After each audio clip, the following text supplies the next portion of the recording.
தன் பிறந்த நாளுக்காக தலைமைச் செயலகத்திற்கே எடுத்து வரப்பட்ட கேக்கை வெட்டாமல் முதல்வர் விஜய் திருப்பி அனுப்பிய சம்பவம் பரபரப்பை ஏற்படுத்தியுள்ளது. புரியலையே சொல்றேன்ப்பா.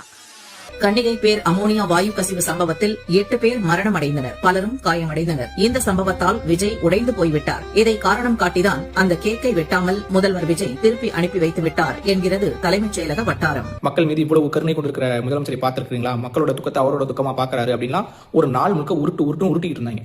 ஓ அப்படியா விஷயம்? ஒரு நிமிஷம் கொஞ்சம் அங்கே பாரு கண்ணா. நள்ளிரவு 12 மணிக்கு கேக் வெட்டி கொண்டாடிய புகைப்படத்தை இன்ஸ்டாவில் பகிர்ந்திருக்கிறார் த்ரிஷா.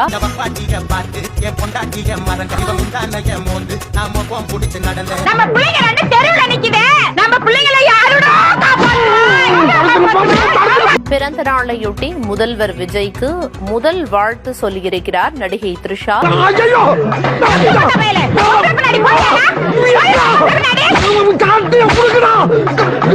எல்லாவற்றையும் அர்த்தமுள்ளதாக மாற்றுபவருக்கு பிறந்த நாள் வாழ்த்துக்கள் என்று நடிகை த்ரிஷா குறிப்பிட்டிருக்கிறார்.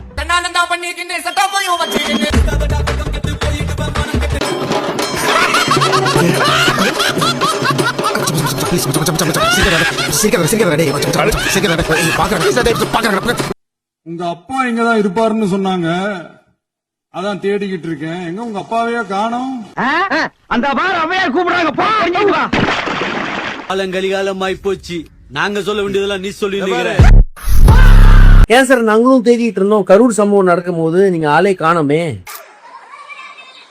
எங்குமே இல்லையே கரூர்ல. கேட்டுருவாங்க மக்கள், அதை பண்ணக்கூடாது. சிஎம் சாரோட பொண்டாட்டிய காணோம், சிஎம் சாரோட பெத்த பொட்ட புள்ளைய காணோம், சிஎம் சார் பெத்த பையனை காணோம், சிஎம் சார் குடும்பத்தையே காணோம்.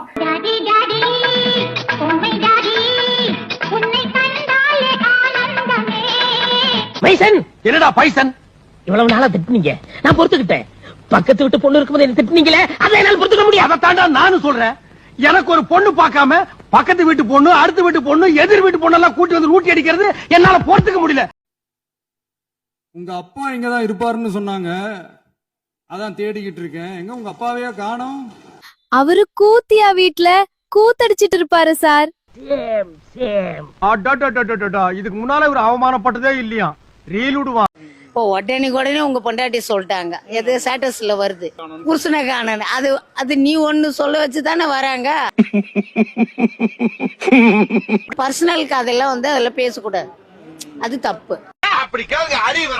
2008 ஈழத் தமிழருக்கு ஆதரவா உண்ணாவிரதம் போராட்டம் செஞ்சோம். போர் முடிவுக்கு வரணும், நம்ம தொப்புள் கொடி உறவுகளான ஈழத் தமிழர்களுக்கு பாதுகாப்பான நிம்மதியான ஒரு வாழ்வு கிடைக்கணும்னு அன்னைக்கே கோரிக்கை வச்சோம். விஜய் அவர்களிடம் கையெழுத்து வாங்குவதற்காக நாங்கள் படப்பிடிப்பு தளத்திற்கு சென்றோம். அவர்கள் இதை பார்த்தவுடன் ஐ ஆம் நாட் இன்ட்ரெஸ்டட் என்று சொல்லி எங்களுக்கு திருப்பி அனுப்பிவிட்டார்கள். ஆட்சி மனோரமா அவர்கள் 25,000, இளைய தளபதி விஜய் ரசிகர் மன்றத்தின் சார்பில் 500 ரூபாய், குட்டி பத்மினி 5000, உக்கடம் கோபால் சத்யராஜ் சார் மேக்கப் பண்ண 1000, நடிகர் ஆர்வி பரதன் 1 லட்சம், திரு சிம்பு அவர்கள் 2 லட்சம். எம்புட்டு புள்ள ஒரு பலூன் கேட்டா வாங்கி கொடுக்கறது பாக்கல. அரகுல அரிசி வாங்க காசு இல்லாம அத்தை அல்லாடி நிக்க ஆட்டக்காரிக்கு 500 ரூபாயா? அறிவு கட்ட பஞ்சாயத்து. அப்படின்னா என்னடா?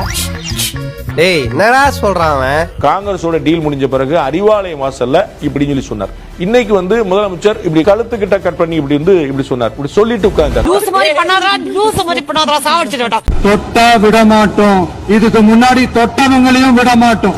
விடவே மாட்டோம். ஊழல் உன்னை யார் விட சொன்னது? ஊழல் பண்ணவங்கள இந்த மாதிரி வந்துட்டு எம்ஜிஆர் பேசிட்டாரு, ஜெயலலிதா பேசினாங்க, கடைசியில யாரு சிறையில போயிருந்தது? பார்ட்டி ஃபண்ட், கட்சி நிதி. பார்ட்டி ஃபண்ட்னு சொன்னா நடுங்கிறது ஏன் நடுங்குறீங்கன்னு கேக்குறாரு. யாருங்க நடுங்கிறது கேக்குறாங்களே, நேரடியா பதில சொல்லிட்டு. முதலமைச்சர் பேசும்போது சில வார்த்தைகள், தவறான வார்த்தைகள் பேசுறாரு. அவர் பார்ட்டி ஃபண்ட் அப்படின்னு சொல்லியிருக்கிறாரு. அவர் அமைச்சர் அந்த பார்ட்டி ஃபண்ட் எந்த பார்ட்டின்னு கூட சொல்ல தைரியம் இருந்தா சொல்லுங்க, நாங்க அதெல்லாம் ஃபேஸ் பண்ண தயாரா இருக்கோம்.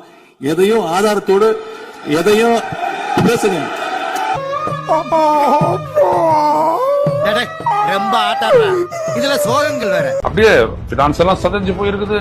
நாங்கள்ல வருவாய்க்கு வேற ஒரு வழி பண்ண போறோம், ஊழல் எல்லாம் ஒழிக்க போறோம், எல்லா வருவாயும் வந்துட்டு கஜானாக்கு வருது அப்படின்னோம்னா ஒரு காலகட்டத்தை சொல்லு. அது சொல்றதுக்கு உங்களுக்கு திராணி இல்ல.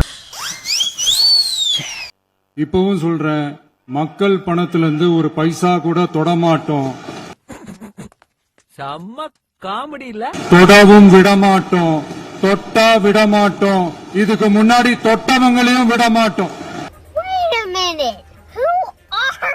தமிழக அரசின் மருத்துவத்துறையை பற்றி தற்போது மிகப்பெரிய கேள்விக்குறி ஒன்று எழுந்துள்ளது. 29 MRI இயந்திரங்களை வாங்குவதற்காக தமிழ்நாடு மருத்துவ சேவைகள் கழகம் வெளியிட்டிருக்கும் டெண்டர் அரசுக்கு பல கோடி ரூபாய் இழப்பை ஏற்படுத்தும் வகையில் அமைந்திருப்பதாக வெளியான ஆவணம் பெரும் விவாதத்தை கிளப்பியிருக்கிறது. ஒவ்வொரு ஊழலா வெளியில வரும் போலே இவனே ஒரு ப்ராப்ளம், இவன் எந்த ப்ராப்ளத்தை சால்வ் பண்ண போறான்? இந்தியாவில் தயாரிக்கப்பட்டு அனைத்து அனுமதிகளும் பெற்ற MRI இயந்திரங்கள் சுமார் 5 கோடி விலைக்கே கிடைக்கும் நிலையில் தமிழக அரசு 7.17 கோடி முதல் 7.69 கோடி வரை ஒரு இயந்திரத்திற்கு செலுத்த தயாராக இருப்பதாக கூறப்படுகிறது. ஒரு இயந்திரத்திலேயே 2 கோடி முதல் 3 கோடி வரை விலை வித்தியாசம் இருப்பதாக சுட்டிக்காட்டப்படுகிறது. இதன் காரணமாக 29 MRI இயந்திரங்களை வாங்கும் இந்த ஒப்பந்தத்தில் மட்டும் 75 கோடி முதல் 100 கோடி வரை கூடுதல் செலவு ஏற்படலாம் என மதிப்பிடப்பட்டிருக்கிறது. உள்ளுக்குள்ள உறுத்தல பொறம்போ அப்படின்னு உங்க மனசாட்சி உங்களை பார்த்து கேள்வி கேட்காத மிஸ்டர் பார்த்தசாரதி. மின்சார கட்டுன்றது அவதூறா? விவசாயிகள் போராடுறது அவதூறா? சட்டம் ஒழுங்கு கேடுகட்ட நிலைக்கு போயிடுச்சு, அது அவதூறா? கலாச்சாரம் தான். 10ஆம் தேதிக்கு முன்னாடி இதெல்லாம் நடக்கலையே ஐயா. நானாவது அடியில காந்தம் வச்சு நீ எனக்கு ஆப்பு வச்சிட்டியடா. நம்முடைய முதலமைச்சர் அவர்கள் ஆட்சிக்கு வந்த ஒரே மாசத்துல தமிழ்நாட்டிலேயே தன்னுடைய பெரம்பூர் தொகுதியை நம்பர் 1 தொகுதியாக மாத்தி காட்டிட்டார். என்ன பண்ண போறானோ அப்படி ஐயனாரே குலதெய்வமே உன் பிள்ளைய குடியேறதுக்கு அப்பா துப்ப. இதுல நம்பர் 1 பாத்தீங்கன்னா இன்னைக்கு தமிழ்நாட்டிலேயே மின்வெட்டுல நம்பர் 1 தொகுதி பெரம்பூர் தொகுதி தான். இந்த ஒரு மாசத்துல நடந்த குற்ற சம்பவங்களை எல்லாம் எடுத்து பார்த்தா பெரும்பாலான குற்றவாளிகள் ஆளுங்கட்சியை சேர்ந்தவங்களாவே இருக்கிறாங்க. அடிக்கடி கத்தப்படாது, கடுப்பேற்றார் மயிலார். நீங்க சொல்றீங்க தமிழக வெற்றி கழகத்தோட ஆளுங்கட்சின்னு. திராவிட முன்னேற்ற கழகத்துல எத்தனை பேர் 2 வயசு குழந்தைகளை ரேப் பண்ண திராவிட முன்னேற்ற கழகம்? ஆதாரம் இல்லாம நீங்களும் ஆதாரம் இல்லாம சொல்லக்கூடாது. ஆதாரம் இருக்கு. பேரை சொல்லுங்க, ஊரை சொல்லுங்க, எந்த வழக்கு, போலீஸ் ஸ்டேஷன் சொல்லுங்க. ஆதாரம் நீங்க சொல்லக்கூடாது. தலைவர்களே, ஆதாரத்தை நாளைக்கே நான் சப்மிட் பண்றேன். கடையில பல்பெல்லாம் கொஞ்சம் ஆஃப் பண்ணுங்கப்பா. ஏண்டா இவ்வளவு பெரிய பல்ப் நீர் கடந்த 3-4 வருடங்களாக தமிழ் தாய் வாழ்த்து இங்க பாடப்படல.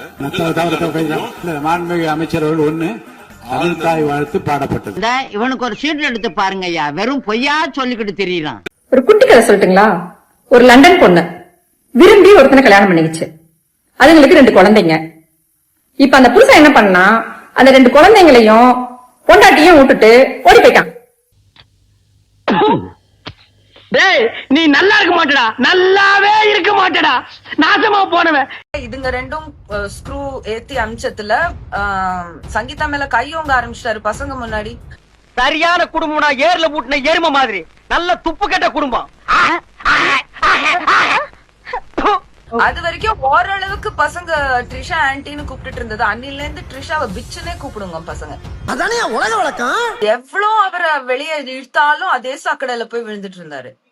ஆல்சோ இந்த சாக்கடையில இருக்கிற இந்த ட்ரிஷான்ற முதல்ல இவங்க ஃபேமிலிய கண்ட்ரோல் பண்ண ஆரம்பிச்சிருச்சு.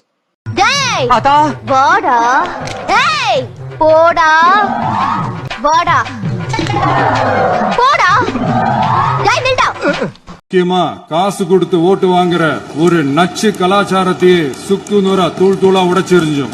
எப்படி அப்படி எப்படி சேலம் மேற்கு அவர் ஆல்மோஸ்ட் எல்லா இடத்துலயுமே 100% அமௌண்ட் கொடுத்தாரு. 2000 அமௌண்ட் கொடுத்தாரு. 2000 அமௌண்ட் கொடுத்தாரு. எப்படி 2000 அமௌண்ட் கொடுத்தாரு. அப்படி எப்படி 2011ல நாகப்பட்டினத்துல மீனவர் பிரச்சனைகளுக்கு ஆதரவா ஒரு பெரிய பொதுக்கூட்டம் நடத்தினோம். மீனவர்கள் மீதான தாக்குதலை கண்டிச்சு பேசி அதுல நம்மளோட எதிர்ப்பை பதிவு செஞ்சோம். அம்மாவும் அப்பாவும் எல்லாமே நீதானே, என் வாழ்க்கை உனக்கல்லவா. ஜனநாயக நடைமுறைக்கு எதிராக குழந்தைகளை பயன்படுத்தி பெரியவங்க கிட்ட வாக்கு கேட்டார் என்று இருக்கக்கூடிய முதலமைச்சர். ஆனா அவர் ஆட்சியில குழந்தைகளுக்கும் பாதுகாப்பு இல்ல, பெரியவங்களுக்கும் பாதுகாப்பு இல்லைங்கிற நிலைமை இன்னைக்கு நடந்துட்டு இருக்கு. இவங்க ஆட்சிக்கு தொகுதி தொகுதியா போய் தொகுதி வாரியா போய் நலத்திட்ட உதவிகள்லாம் செய்வாங்கன்னு பார்த்தா அவங்க கட்சிக்காரங்க தொகுதி வாரியா போய் பாலியல் வன்கொடுமையில ஈடுபட்டு இருக்காங்க. நல்லா மாட்டிக்கிட்டேன். ஆள் இங்க இருப்பாரு தெரிஞ்சிருந்தா அடுத்த ஊர்ல இறங்கி நடந்தே வந்திருப்பேன். ஆனால் குறிப்பிட்டு இந்த இடத்தில் இந்த கட்சிக்காரர் நீங்கள் பெயர் குறிப்பிட்டு பேசினா அதை ஏற்றுக்கொள்வதே எனக்கு ஆட்சேபனை இல்லை. பெயர் குறிப்பிட்டு சொல்றேன். ஆளுங்கட்சி ஆதரவாளரான மணிகண்டன் என்னும் நபர் 50க்கும் அதிகமான பெண்களை பாலியல் வன்கொடுமைக்கு ஆளாக்கி இருக்கிறார். வெக்கங்களா இருக்கட்டு வயசுக்கு வந்த பையனா இதெல்லாம் இருக்கத்தான் செய்யும். இருந்தாலும் இது கொஞ்சம் ஜாஸ்தின்னு நினைக்கிறேங்க மாப்பிள்ள. ஆலந்தூர் பகுதி செயலாளர் கணவரால் கைவிடப்பட்ட ஒரு பெண்ணுக்கு பண உதவி செய்யறேன்னு சொல்லி அவங்க பாலியல் ரீதியா துன்புறுத்த முயற்சி பண்ணிருக்கிறார். திருவாரூர்ல ஆளுங்கட்சியுடைய திருத்துறைப்பூண்டி ஒன்றிய செயலாளர் கல்லூரி மாணவியை ஈவ்டீசிங் பண்ணி இப்ப கம்பி எண்ணிட்டு இருக்கிறார்.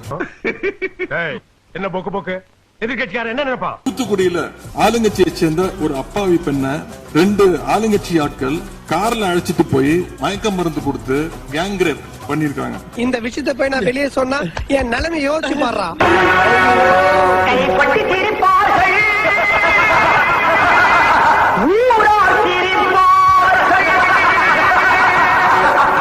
இந்த சம்பவத்தை பத்தி பேசின பாதிக்கப்பட்ட பெண் திருவைகுண்டம் சட்டமன்ற உறுப்பினர் திரு சரவணன் சொல்லிதான் அழைத்து செல்லப்பட்டதாக டிவியில பேட்டி கொடுத்திருக்கிறாங்க.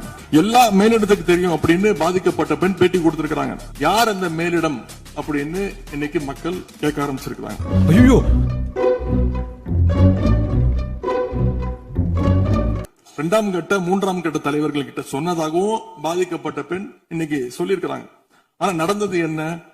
யார் தப்பு பண்ணாலும் நடவடிக்கை எடுக்க தயங்க மாட்டேன்னு சொன்னார் நம்முடைய முதலமைச்சர்.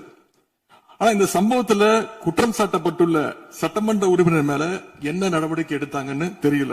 அதுக்கு மாறா பாதிக்கப்பட்ட பெண்ணை கட்சியிலிருந்து நீக்கி இருக்கீங்க. இதுக்கு பேர் தான் மாற்றமா? இதுக்கு பேர் தான் தூய சக்தியா? நீ கேட்ட ஒவ்வொரு கேள்வி என்ன செருப்பால் அடிச்ச மாதிரி இருக்கடா. மாதிரி இல்ல, உண்மையிலே செருப்பால தான் அடிச்சேன். சரி, ஃபீல் பண்ணாத. மாண்பு பேரவைத் தலைவர் அவர்களே, நம்முடைய முதலமைச்சர் அவர்கள் 6 மாசம் டைம் எடுத்துட்டு வந்து சட்டம் ஒழுங்கை நிலைநாட்டுற வரைக்கும் நாங்க காத்துக்கிட்டு இருக்க முடியாது, நாடும் தாங்காது. இத பத்தி கேள்வி எழுப்பினா கூட காவல்துறைக்கு பொறுப்பு வைக்கக்கூடிய முதலமைச்சர் எதுவும் பேச மாட்டேங்கிறார். அருள்மிகு விநாயகர் திருக்கோயில் ஏறத்தாழ அந்த கோயில்கள்ல இருந்து கோயில் நிதியை பயன்படுத்தி 10 கோடி ரூபாய் மதிப்பில ஒரு மல்டி லெவல் கார் பார்க்கிங் வசதியை அந்த கோயிலுக்கு ஏற்படுத்துவதற்கான திட்டத்தை இந்த அரசு அனுமதித்திருக்கிறது. கோயில் நிதியை பயன்படுத்தி எதற்காக மல்டி லெவல் கார் பார்க்கிங் தேவைப்படுது? கார் பார்க்கிங் ஃபெசிலிட்டி என்பதும் ஒரு அத்தியாவசிய தேவை. ஒன்றும் தேவையில்லாத எல்லாருமே இப்ப கார் வச்சிருக்காங்க. கோயிலுக்கு வரவங்க கார்லயும் தான் வருவாங்க. எனவே அதுவும் ஒரு தேவைப்படுகின்ற ஒரு வசதி. இந்த ட்ரிப் அடி கொஞ்சம் ஓவரா. ஊராம் வீட்டு நெய்யில உங்க வீட்டுக்கு ஸ்வீட் செய்யாதீங்க. எப்படி? ஊராம் வீட்டு நெய்யில உங்க வீட்டுக்கு ஸ்வீட் செய்யாதீங்கன்னு அர்த்தம். அட வெக்கம் கட்டுவீங்களா? இதுக்கு எதுக்குடா வெள்ளையங்கிலி மாலைன்னு மானம் கட்ட அயோக்கிய பள்ளிலாம் குழப்பத்தை புழுத்த வழியலாம். இதுக்கு ஒரு 4 பேர்த்த மூத்திரத்தை வாங்கி மடக்கு குடிக்க வேண்டியதானே? பள்ளி மாணவர்கள் மத்தியில மோசமான கருத்துக்களை கொண்ட பாடல்களை எல்லாம் ஒளிபரப்பி எல்லாரும் டான்ஸ் ஆட சொல்றாங்க. முதலமைச்சரோட போட்டோ மாற்றுறதோ பாடல் போடுறதோ இங்க பிரச்சனை கிடையாது.